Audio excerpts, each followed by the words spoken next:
industry, just to touch on what's happening in the world right now, what are some of the changes and some of the challenges that you're seeing the industry face, just from an outside perspective, as somebody who understands the industry, but is not necessarily a brewery owner or a consumer or a brewer?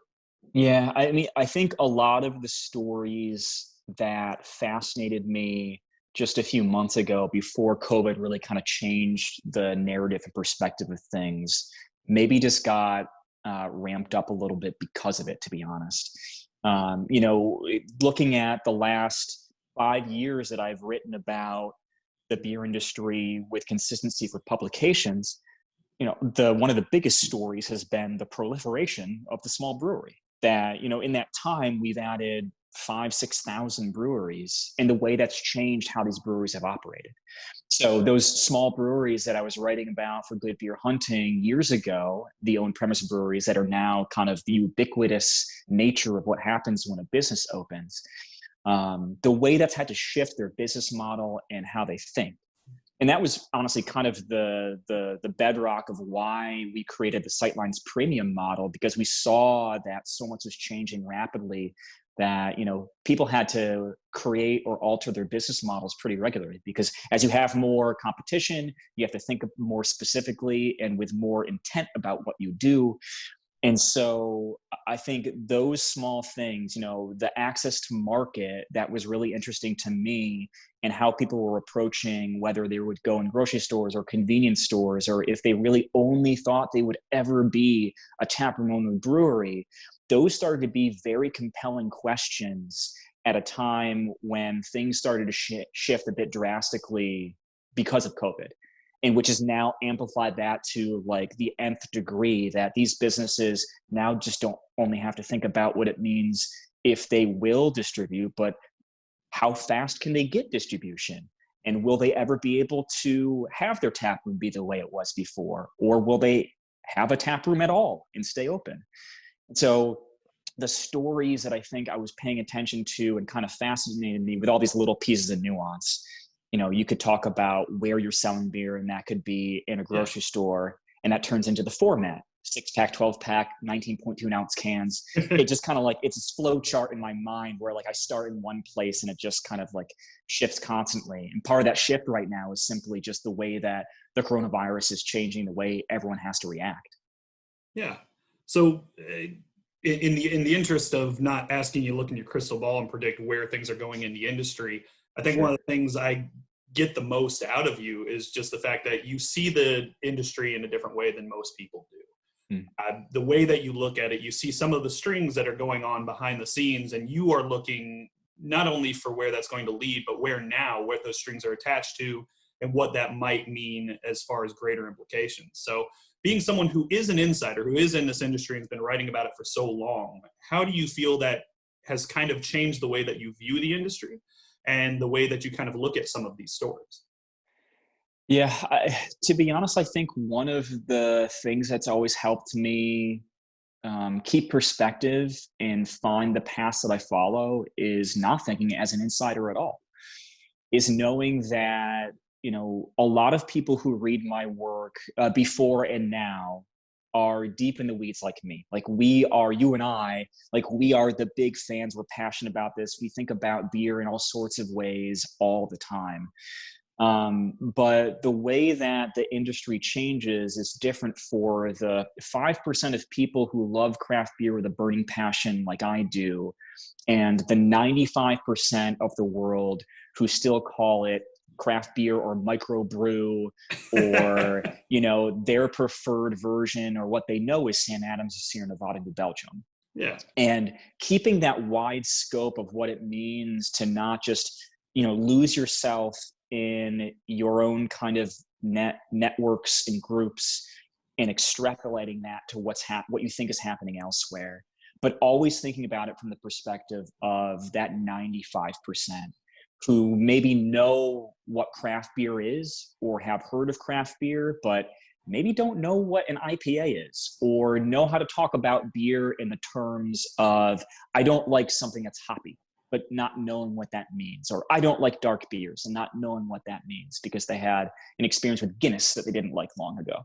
Kind of resetting my mind a little bit each time because it's so easy for me to get narrowly focused on a story and kind of the inside knowledge that I have.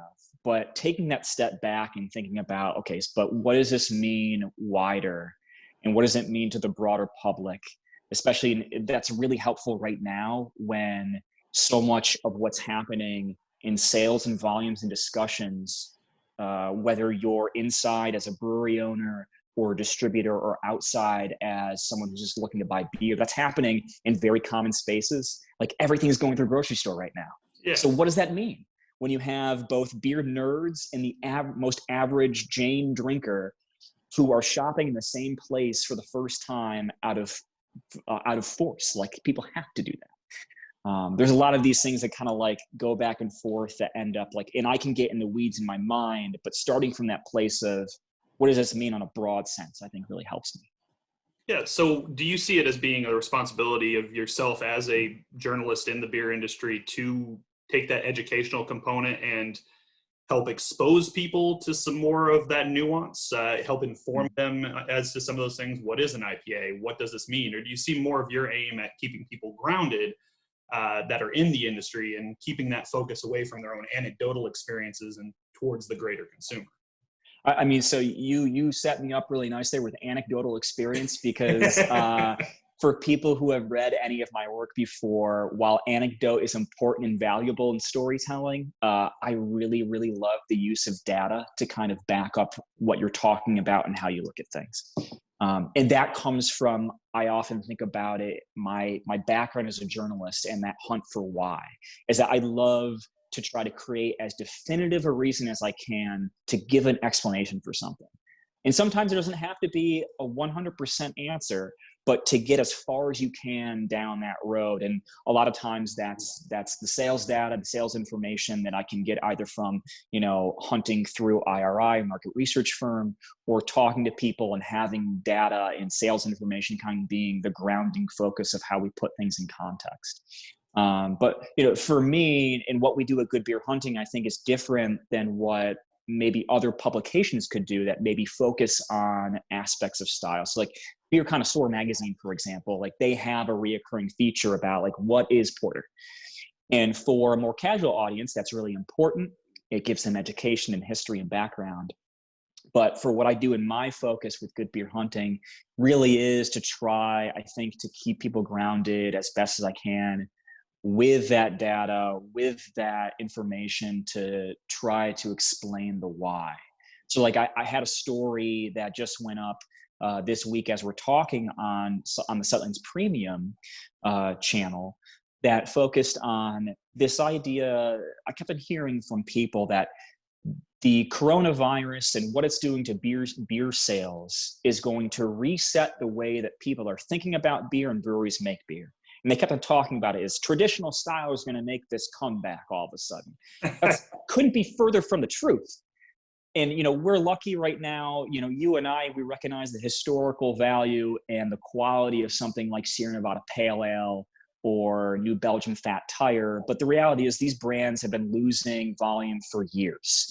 In some cases, 5 years, steady, regular annual declines. Indefensible, but they're getting a little. You just had to pick Sierra Nevada Pale, didn't you? I'm well on record on this network as saying that's my favorite beer of all time. Thank you for bringing that up. As it should be. It was the first multi-pack I bought for my initial COVID stock up was a 12-pack of Sierra Nevada Pale Ale. Exactly the same.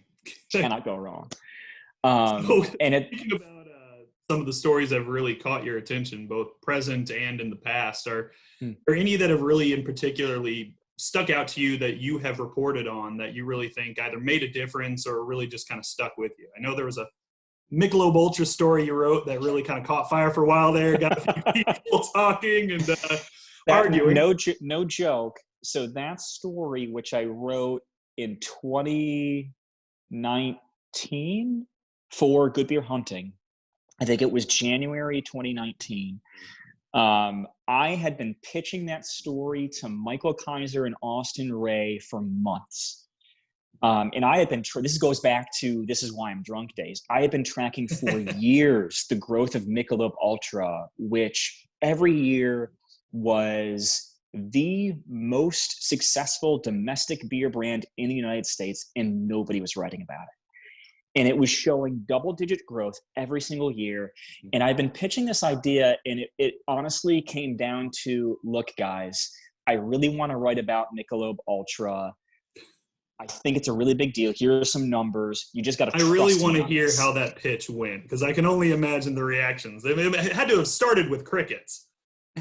Well, it was, and this is why I think no one else had written about it the way that I did it for Good Beer Hunting, is that, like, it's just like, it's the sports drink beer, right? Like, we know what it is. There's nothing to it. but in what I found it to be, what I thought it was, and then in my reporting bared true plus more, was, and I don't mince words in the headline and not in the story either, which other people agree, it is the most important American beer brand since the 1970s.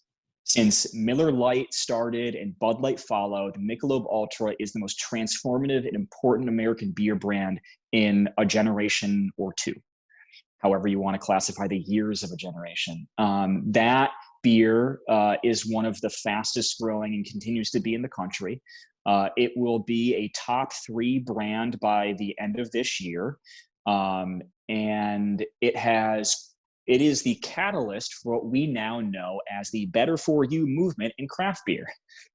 Sam Calagione. So I wrote that story in 2019, and it was part of the unrated series of stories for Good Beer Hunting, which is a deep dive into an individual beer brand.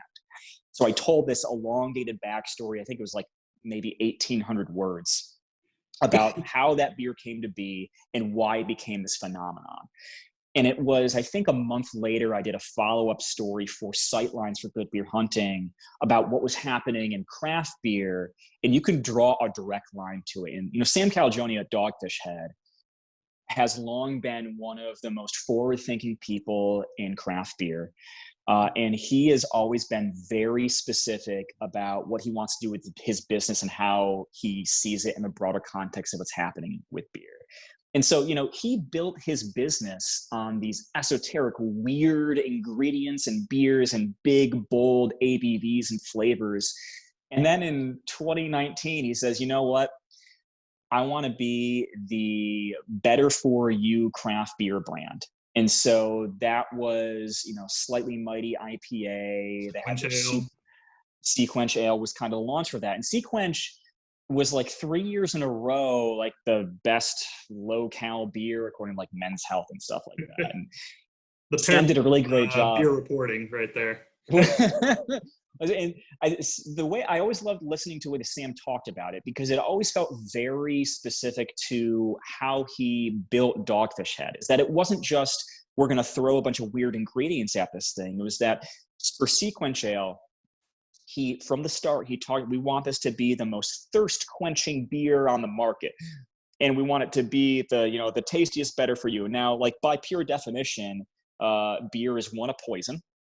And beer dehydrates you.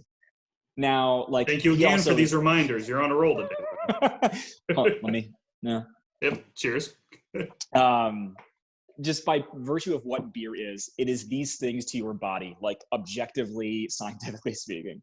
But like, he went through and creating Sequench Ale. He worked with Gatorade scientists to try to figure out, okay, so it's going to dehydrate you. What's the least amount of things we can put in this beer? What can we add to make it better for you? And that was the same thing with Slightly Mighty IPA. He talked about it constantly from a molecular level, that the ingredients they were using in this IPA, he found some kind of like Japanese fruit that in the amount mixed in with the amount of hops, it helped to accentuate the hops so they could use fewer hops but have the same amount of aroma and flavor. And he started talking about this lineup of beers that started with Sequench to Slightly Mighty to Super 8 and so on, about on a scientific level. So it's not just weird ingredients, but it's what the ingredients do for the beer. And so, Michelob Ultra begat the better for you in craft beer, which is now continuing. And, people point to all the time with like hard seltzers and things like that and how that's fitting into it. that story, I think, with Michelob Ultra wasn't just something that, like, I loved reporting that story. It is, I think, the #2 and will become the #1 read story on Good Beer Hunting this year. And that set off, I think, my line of thinking and understanding of better for you beers, hard seltzers, and that entire branch of the beverage alcohol industry that has become so important.